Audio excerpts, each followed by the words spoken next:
hotties, do you feel like your makeup sometimes is just not hitting? Like it kind of makes you look worse. It's so annoying when that happens. So I'm gonna tell you everything that I wish I knew before I started wearing makeup. This is perfect for beginners or if you've just been wearing makeup for years, because a lot of these tips are probably things that you've never even thought about. By the end of this video, you're gonna look so hot and cute and your brain is just gonna be so big because you're gonna learn so much. We're getting into it, baby. Let's go. Before you even put makeup on, skin prep is so important and I can't even stress this enough. I mean, we're already washing our face every day, right? But on top of that, I will gently exfoliate my face 1 to 2 times a week. It really gives a smooth base because if your skin is flaky and crusty, and I know what gets like that. I know when we're sleeping and like you wake up and you like have crusties all over your face, like don't even lie to yourself. That stuff builds up and it really messes with your makeup. I don't care if your face is super oily, but make sure you're putting on moisturizer before you put on makeup, letting that really sink in. Also, did you know that your face can be really oily because it's overcompensating because your skin is dry? So once you moisturize, it could probably help that and regulate that better. Like just think about it, okay? If you put on foundation or concealer, that's a liquid. And if your face is super dried, it's like I need hydration. It's gonna suck up all of that like liquid product and leave you with a really cakey and uneven finish. Oh my gosh, I used to hate primers because it would always make my makeup pill. And I didn't know it was just because the primer was silicone based and my foundation was water based. We're going back to science class, baby, because these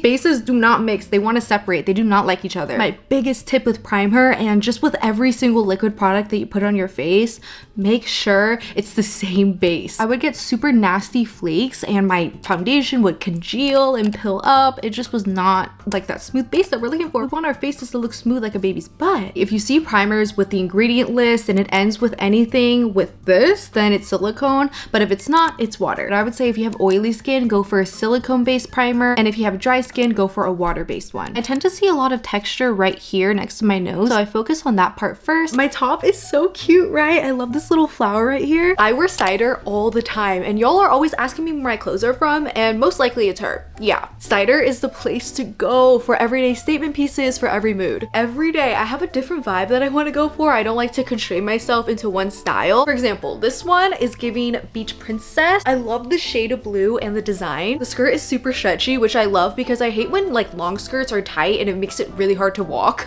I was feeling really hot and spicy this day, so I threw on this like animal print bodycon dress. It's super stretchy and comfortable, which I love because I want to be able to breathe. Okay, let me live. Oh my gosh, this bow necklace is so me and I love how it's so unique. For the days I'm feeling more fancy casual, a denim maxi skirt is the way to go. And I threw on this top that has the coolest straight neckline with bows. They make clothes from extra small to 4XL at an everyday price point. You can use my code right here to get 15% off at Cider, and I've also linked all the clothes that I mentioned in the description. Thank you, Cider, for sponsoring today's video, and let's get back into all the makeup tips. You know what's been bothering me for so long, and I'm gonna say it now, I do not understand the trend of using your foundation and like pumping it on your face. I feel like that's so unhygienic and you're using just way too much product. It is so hard to blend. Like you cannot really get in there because you're just trying to like, you're kind of just pushing all the foundation aside. It's not really absorbing into your skin. Thin layers are key. So what I like to do is just take my little hand right here and just pump one and just dab little dots across my face. I hate wasting product, so I just take whatever is left on my hand, then I just go in really gently, kind of dab it and swipe. I recommend using a really dense brush like this to blend everything out. Also, you can use a beauty blender, but I don't know, I just get so lazy having to wet the beauty blender every single time and I'm scared that there's mold, so I like using a brush. Okay, I know how kind of annoying it is. I have pretty clear skin and I'm just saying like, use thin layers, like you cover everything up. Believe it or not, but if you have acne or you just have like some problem areas in your skin, applying in thin layers actually gives you more coverage. I don't know why I just thought of this, but you know when you're painting and you want like a really nice opaque color and you kind of just slap on like a ton of paint and it takes forever to dry and it's super textured? That's the same thing with makeup, baby. If you go in with thin layers, you're still gonna get that opaque color, but it dries and it's way smoother.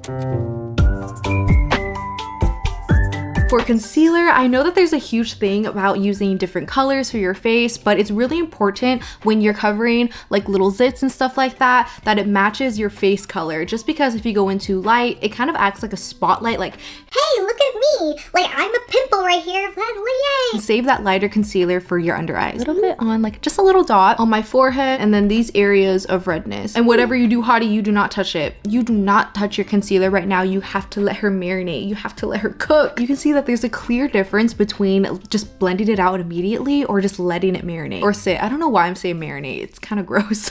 You could either go in with your finger. You can go with your ring finger actually, because it's your weakest finger, so you're not pressing down too hard. Or you can go with a little brush like this. I like to press it in first and then diffuse the outside area. You want to take a pressed powder like this. I have a good and even amount on my finger. Then I just dab it on those problem areas like this. I get a lot of creasing right here, my smile lines, and talking like, sorry, I'm just smiling so much, like, sorry, I'm happy. So my powder right here, and then concentrate it. For your under eyes, make sure that there's no creasing or lines before you put on your powder, because you're gonna set that in. So blend it out a little bit and then put powder. Finish it off with a brush and just go over your entire face. Moving on to eyes. Okay, for my eyeliner, I'm low-key a beast at this. Like, I have been doing my eyeliner like this for probably like 4 years now, so I got it on lock. But if you're still learning, I got you, it's okay. Take a brown eyeshadow with a little angled brush like this and map it out first, just so you have like some more room for error. And it's really easy to wipe away if you mess up. For that softer look, you want to go for a brown eyeliner, and for that more like sexy bold look, you want to go for a black one. I personally just like doing them in between the two, so I have this dark brown, and using that eyeshadow map as a guide, I'm just going to follow that. If you draw the wing upwards, it gives you that sexier cat eye effect. It's a lot more dramatic. But if you draw it more downwards, it gives you that puppy eye effect. For lashes and mascara, honestly, I don't really care. You can see I have like none. I literally have no lashes. So this is for all my long lash hotties out there. I hate you. Just kidding. Not really. If you have a similar eye shape to me, I really recommend getting this Shiseido lash curler. It has like a different curvature to it, so it really caters to our eyes better. I have seen people heat up their lash curler and stick it to their eye, and I respect them for that, but I'm way too scared. It does make sense, right? Like when we curl our like actual hair, if there's no heat, it's not gonna stay. So if you do have really stubborn straight lashes, that is an option. If you burn your eyes out, it's not my fault. Please be careful, okay? Even though I wear lashes, I still wear mascara just because it looks super funny when you have like a nice like sexy pair of lashes on, but you can see your normal lashes and they kind of just like are laying on top of each other like this. It just looks really unnatural. For stubborn and straight lashes, using a waterproof mascara will help you wonders. If you accidentally get mascara all over your eyes or your nose, wait until it's dry before you scrape it off, because if it's still wet, you're just smearing all over the place and it's way harder to clean up. I sound like a broken record, but when you're putting on lashes, make sure that your lash glue, for like, let it sit for a minute or two just for it to get tacky, because it's way harder to apply when it's wet. A big hack that I do to make sure that my natural lashes don't show when I put on the falsies is taking my mascara again and going in that under layer right here and just adding a little bit of mascara. Doing this would add some adhesion to your natural lash. My lash is on and I'm just gonna pinch my natural lash and the falsie together like this. I know I look crazy, but it helps a lot. To make your eyeliner and your lashes more seamless, you want to take a felt tip or just any eyeliner, fill in that gap right there. You see how it's like really naked? It doesn't matter if you're wearing false lashes or you're wearing mascara. This is a step that I feel like a lot of people overlook, but trust me, it makes a huge difference. You see that white area right there? You want to tight line it with a gel eyeliner to fill everything in. It's going to make your lashes look thicker and your eye more defined. Look at the difference between the two. If you have super straight bottom lashes and they kind of like grow upwards, curling my bottom lashes really changed my life. So you want to flip it upside down, kind of move your eye fat right there, shimmy it under your lash line, and then clamp. It looks way scarier than it is. It doesn't hurt, I promise. It just looks terrifying, I know. To make your eyes brighter and appear bigger, instead of using like a really white eyeliner to line your waterline, because that can make everything look really harsh sometimes, and it just like, especially with a heavy hand, do a double wing with a felt tip eyeliner like this. This one is so thin, it's crazy. I just started on the outer fourth of my eye and extend horizontally, like straight out. It gives the illusion that your waterline starts at a different spot, so you can see the difference right here. Like I feel like this side looks way bigger. Make sure you're using a brown or a light brown eyeliner to do this, just so it's not too harsh. For aegyo, which in Korean roughly translate to smiling eyes, because when you smile, you can see that there's little creases right there. There was a huge learning curve for me with this, because at first I would just put like little lines under my eyes and then it looked super unnatural. It just did not look right at all. So I take a brown eyeshadow, and then you can could already see how it gets dark right there with the natural shadow, so you just kind of want to go over that. You want to make sure that you're super precise of where you put it, because if you put it too low, it's actually going to look like eye bags, which is like not the look we're going for. Like there's a very thin line between that. And then I like to take a pretty light one like this, and you can see when I smile, there's that part right there that's already pretty highlighted. So I just make that part a little bit lighter with the eyeshadow, just so everything could look more 3D and puffy. Onto eyebrows. I know that there's a TikTok trend going on right now about like eyebrow blindness, because in 2016 we were going crazy with the Anastasia dip brow. Instead of using eyebrow product to outline your eyebrows, you want to make sure to do with hairline strokes, just because if you outline everything, it makes everything too dark, almost too defined and blocky. It's all about filling in areas that you really need filled, because you can see right here, like it's already pretty dense, so I don't need to fill that part in. I can just go around where it feels really empty and just really gently do that, and constantly blend over with the spoolie just to make sure it's still soft. Eyebrows are the roof for your whole face, so you want to make sure that you're extending it far enough so it frames your face, not too far though. And honestly, when you go like a little bit further like this, it makes your face look slimmer because there's not so much negative space right here. Make sure you're actually extending it outwards and not going too far down, because it can actually make you just look sad. If you want that softer vibe and look, go for an eyebrow product that is a little bit lighter than your hair color. I mean, if you had black hair, like right now, I used to actually fill in my eyebrows with really dark brown. Now, as you can see, it's pretty light. It just makes my eyes and eye makeup pop out more, because your eyebrows aren't like the biggest thing that it's kind of like the focus of your face, you know? I actually bleach my eyebrows to make it a little bit lighter. But if you want something that's more low commitment, there's actually tinted eyebrow gels that will actually change the color of your eyebrow hairs. Bronzer and contour are different, okay? So for contour, it's more of a cool tone, just like this. And the idea behind it is that it's supposed to actually look like real shadows, because real shadows are not orange. Bronzer, on the other hand, is to bronze, so it's more warm toned, like kind of orangey for that sun-kissed look. Growing up, we were always taught to do the 3 method with our like contouring, and I feel like it does fit a lot of face shapes, but I think for me, it just doesn't work out. It's all about knowing your face shape and the preferences and everything that you want. Honestly, sometimes I don't really like sculpting out my cheekbones because I want like a more softer look, but I feel like you really can't go wrong with a nice jaw contour. So I like to go actually under my jaw right here, because there's already like naturally a shadow, and you can kind of just make that stronger. If you go too much on your face right here, it can kind of go for like a 5 o'clock shadow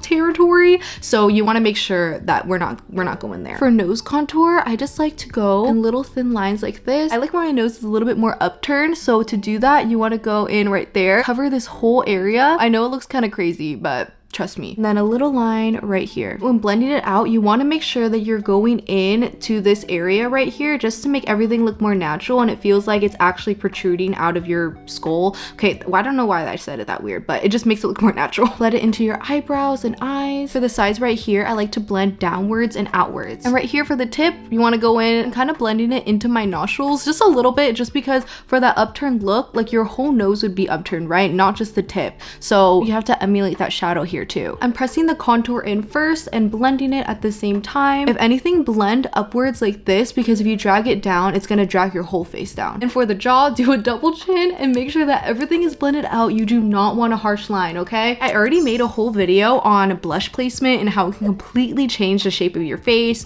the whole look and mood. We were always taught to smile and just put it on the apples of your cheeks, but when you're not smiling, it's right here and it can really drag your face down. And this is where I usually put mine. I like to put it pretty high up on my face, under my eyes, and I find that this placement gives me a really cute yet pretty snatched look. Ugh, I love blush. Like, I feel like myself again. Highlighter can kind of be tricky because you're really towing the line between looking glowy versus oily. The key to this is to be super precise, so I'm just taking a little bit on like the smallest part of my finger and dabbing it on the highest point of my nose tip. You just go in with a brush and just kind of swipe it everywhere. You can actually make your nose look a little bit more bulbous just because it's not being concentrated on like a tiny area. I would avoid putting highlighter on your forehead because that's kind of where we tend to get oily the most. For that cute radiant look, I like to smile and then put highlight on the apples of my cheek, which is kind of like interesting because I know we were always like taught to put it right here, and I do think that that's really, really cute, and I still do it, but I think for summer, I think it's really nice to have that little glow right here. To make your jawline look sharper, you can see that there's a shadow right here, right? So if we put highlighter right here, it adds some more definition. Pretty sure Bella Hadid's makeup artist does this. I don't know, don't quote me on that, but I'm like, I really like that look. For your lips to look plumper, it's no secret to use lip liner. Honestly, I don't use lip liner just because I feel like my lips are plump enough. Like, I did not get bullied for years,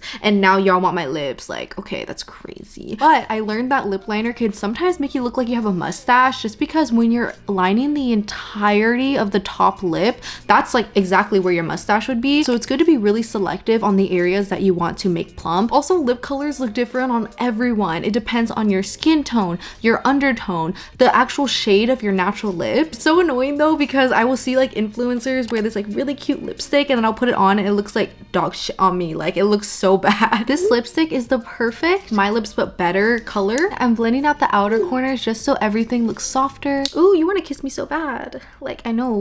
Glossy lip will give you the more plump effect just because it's more 3D as opposed to a matte lip. It just depends on the look that you're going for, but since everything else is really glowy, I think my lips should match. All right, okay. I hope you learned something here. Let me know your favorite tip. I think that this is like super comprehensive and I hope that like it was actually helpful. Let me know if there's anything else you have questions on. I have so many videos on my TikTok and Instagram reels about makeup. So if you're interested in that, you can go check that out. Like, and yeah, that'd be so nice. I love you so, so much and I'll see you next time. Bye.